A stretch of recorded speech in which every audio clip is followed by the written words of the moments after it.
আজকে বাটা মাছ নিয়ে নিয়েছি, বাটা মাছ রান্না করব। এখানে নুন দিয়ে দিয়েছি আর হলুদ দিয়ে দেবো। কড়াইয়ে তেল গরম হচ্ছে, এবার ভালো করে মাখিয়ে নেব।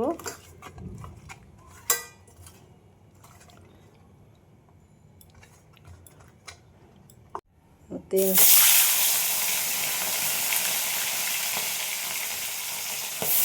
বাবা কেন ফোটে এরা এত?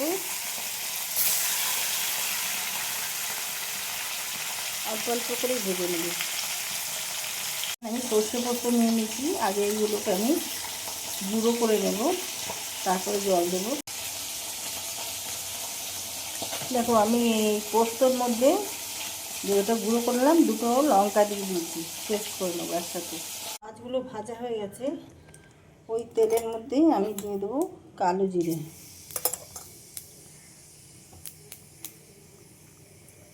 আর দিয়ে দেবো বেগুন। বেগুনের খোসা ছাড়িয়ে নিয়েছি, বেগুনগুলো খোসা ছাড়িয়ে আমি কেটেছি। দিয়ে দিলাম নুন, হলুদ,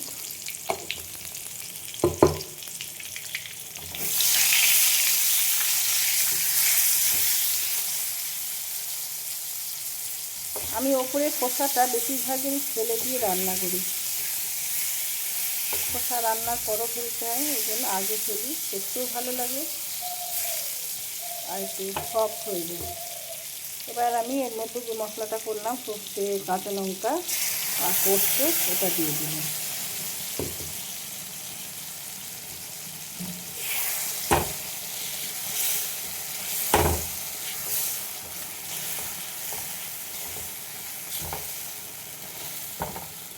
এর মধ্যে দিয়ে দেবো দুটো কাঁচা লঙ্কা, দুটো লঙ্কা আমি বেটেছি আর দুটো লঙ্কা দিয়ে দিলাম। দেখো যারা মাছে চিনি খাও না, মিষ্টি খাও না, তারা দেবে না। আমরা একটু মিষ্টি টেস্ট ব্যালেন্স হওয়ার জন্য এই দিয়ে দিলাম অল্প একটুখানি, 1 চিমটে মতন। মা বলতো আমাদের বাড়িতে অত মিষ্টি খাওয়ার চলনটা নেই, আমরা কিন্তু এদেশীয়। আর শ্বশুর বাড়ি মানে শাশুড়িদের জন্ম এখানেই, তো মা একটু মিষ্টি না হলে খেতে পারতো না, কোনো তরকারি মিষ্টি দাও নাই, মিষ্টি দাও নাই। তাহলে হ্যাঁ দিয়েছি, মানে বাঙাল ভাষা তো বলতো না, মাঝে মধ্যে একটু একটু বলে ফেলতো।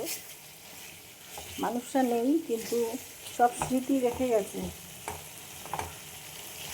পুরো একা করে দিয়ে গেছে আমাকে। এতক্ষণ কত গল্প, প্রতিদিন খাক না খাক তোমার বলতো যে কী রন্ধন হবে আজকে। হ্যাঁ, আমি বলতাম কী খাবে বলো, না রন্ধনটা কী হবে, আমরা দেখি কী হয়। তোমার ছেলে কি মাছ আনবে, খুব মাছ ধুতে ভালোবাসতো। মানে কি বলবো, আমি মানে একদম পুরো নিঃস্ব হয়ে গেছি। আমার মাও চলে গেছে অনেক বছর আগে, 24 বছর হয়ে গেছে।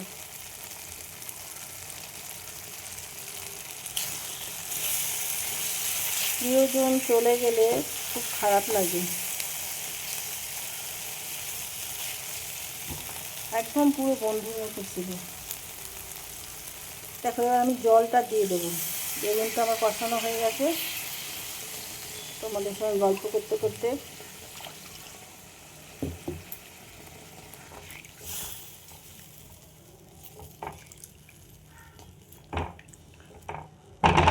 আর একটু জল দিতে হবে, ব্যাস। এবার ঝোলটা ফুটে উঠলেই আমি মাছগুলো দিয়ে দেবো, দিয়ে ঢেকে দেবো। দেখো ঝোলটা ফুটে উঠেছে, মাছগুলো আমি দিয়ে দিলাম।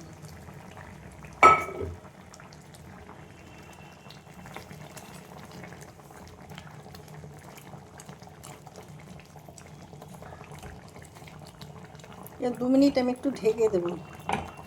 দেখো ঢাকাটা খুলে দিলাম, মাছটা রান্না হয়ে গেছে।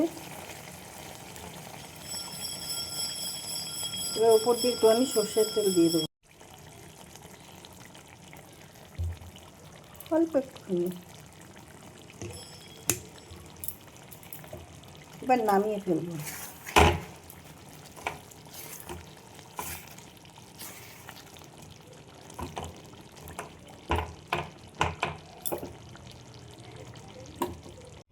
দেখো বাটা মাছের ঝাল আমার রেডি হয়ে গেছে।